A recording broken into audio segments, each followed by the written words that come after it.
Hello बच्चों, आज हम करेंगे क्लास 10th की विज्ञान के चैप्टर 15 का पहला न्यूमेरिकल। ठीक है, चैप्टर का नाम है गोलीय पृष्ठों से प्रकाश का अपवर्तन। हम क्या करेंगे, इसका पहला वाला न्यूमेरिकल यानी आंकिक प्रश्न करेंगे। ठीक है, क्योंकि जैसा कि हम सभी जानते हैं आपके बोर्ड के एग्जाम शुरू हो चुके हैं और साइंस का जो पेपर है वो आपका 27 तारीख को।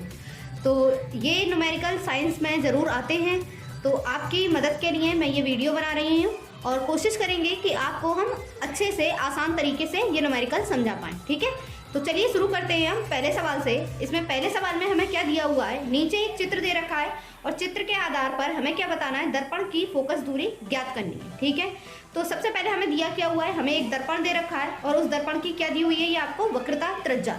वक्रता त्रिज्या क्या होती है, जैसे कि अगर हम कोई वृत्त लेकर चलते हैं तो वृत्त में जो त्रिज्या होती है उसकी, ठीक है, इसी तरीके से जब हम दर्पण की बात करते हैं तो दर्पण की जो त्रिज्या होती है उसे हम वक्रता त्रिज्या कहते हैं। ठीक है, तो हमें क्या दिया हुआ है, वक्रता त्रिज्या इसकी 4 सेंटीमीटर दे रखी है। कहाँ से कहाँ तक है, केंद्र से ध्रुव तक की दूरी को। ठीक है, केंद्र से यहाँ से परिधि तक या ध्रुव तक की दूरी को क्या कहते हैं हम, वक्रता त्रिज्या। तो यहाँ लिख लेंगे सॉल्यूशन में कि आपको क्या दिया हुआ है, हमें वक्रता त्रिज्या। ठीक है, वक्रता त्रिज्या आपको कितनी दी हुई है, यहाँ पर हमें 4 सेंटीमीटर। ठीक है, हमें क्या करना है, फोकस दूरी निकालनी है। तो यहाँ पर आपका एक सूत्र होता है, पहले लिख लीजिए कि निकालनी क्या है आपको, फोकस दूरी। ठीक है, और फोकस दूरी को किससे प्रदर्शित करते हैं, स्मॉल एफ से। ठीक है, और ये क्या करना है, हमें निकालना है। ऐसे ही अगर आपकी वक्रता त्रिज्या आती है तो इसे हम किससे प्रदर्शित करते हैं, स्मॉल आर से। तो यहाँ पर हमारे पास फोकस दूरी और वक्रता त्रिज्या में एक संबंध होता है, F equals to R upon 2, यानी फोकस दूरी वक्रता त्रिज्या की कैसी होती है, आधी होती है।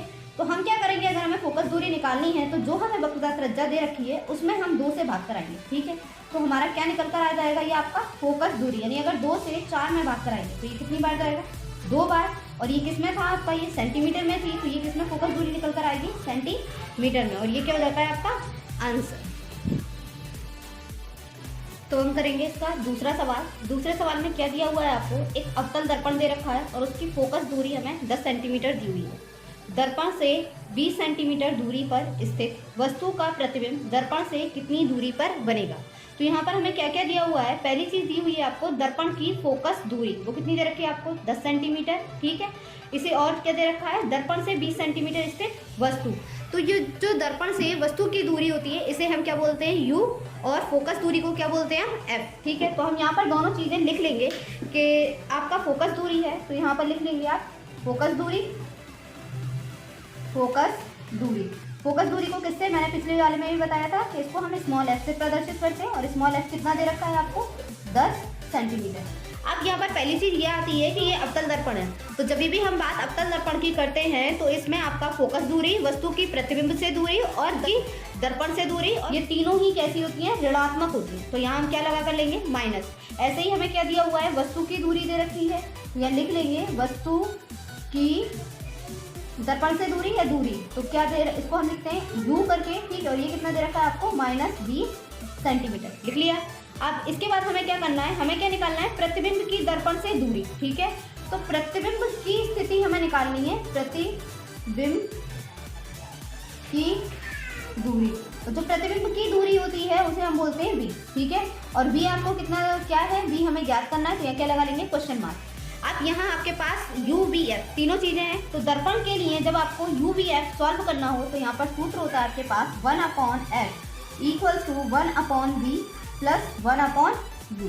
ठीक है, अब सबसे पहला काम क्या करते हैं कि इस फॉर्मूले में से हमें किस चीज़ को निकालना है, जैसे हमें क्या दिया है, f दिया है और u दिया है, क्या चीज़ हमें निकालनी है, v। तो इस फॉर्मूले को अरेंज करेंगे, यानी v को अकेला करेंगे, यानी जिस राशि को हमें निकालना होता है उसे अकेला रहने देते हैं, मतलब इसके साथ क्या आ रहा है आपका u जुड़ रहा है, तो इस u का क्या करेंगे, पक्षांतर कराकर f की तरफ ले आएंगे। ठीक है, तो हमें क्या निकालना है, v। तो अब इसको कैसे लिखेंगे, 1/f, और ये यहाँ u प्लस का है तो ये कैसे आ जाएगा, -1/u इक्वल्स टू 1/v। अब क्या करेंगे, तीनों की वैल्यू रख देंगे। ठीक है, f का मान कितना है, f का मान है -10 सेंटीमीटर और u का मान कितना है, -20, तो यहाँ -1/-20 इक्वल्स टू 1/v। अब ये तो माइनस का, ये 1/10 रहेगा, लेकिन ये माइनस और ये माइनस क्या बन जाएगा आपका, प्लस। तो यहाँ क्या लिख देंगे हम, 1/20 इक्वल्स टू क्या आ रहा है आपका, 1/v। 10 और 20 का लासा लेंगे तो कितना आएगा, 20 10 का भाग 20 में कराएंगे, ठीक है। बिंदु तो सॉल्व करने आते होंगे, अगर नहीं आते तो अभी सीख लीजिए कैसे करते हैं। नीचे जो भी हर दे रखा है उस हर का आप लासा निकालेंगे, लासा निकल कर आएगा उसे लाइन खींचेंगे, नीचे लिख देंगे। फिर जिसका लासा निकाला है यानी इसका और इसका, इस 10 का भाग कराएंगे 20 में, कितनी बार जाएगा उस नंबर का गुणा करा देंगे ऊपर वाले नंबर, ठीक है। तो 10 का भाग 20 में गया 2 बार, 2 का गुणा कराएंगे 1 से, तो 2 एकम 2, यहाँ कितना आ जाएगा आपका -2 प्लस 1। अब 20 आ गया, 20 का भाग 20 में कराएंगे तो कितनी बार जाएगा 1 बार, तो ये क्या आ गया आपका 1/20। यहाँ सॉल्व करेंगे, 2 में से 1 घटाया तो कितना बचेगा -1/20, और ये क्या आ गया आपका 1/20। यहाँ से कैंची गुणा कराएंगे तो b का मान क्या निकल कर आ जाएगा आपका माइनस का b हो जाएगा, और ये क्या बन जाएगा 20। इस माइनस से का उधर पक्षांतर करा देंगे यानी 20 के पास, तो b बराबर क्या आ जाएगा -20, और इसकी यूनिट क्या है, हमारी b की वैल्यू क्या निकल कर आ जाती है -20 सेंटीमीटर। ये b क्या चीज़ है, हमारी प्रतिबिंब की दर्पण से दूरी, यानी प्रतिबिंब कितनी दूर बनेगा आपका दर्पण से, -20 सेंटीमीटर, ठीक है।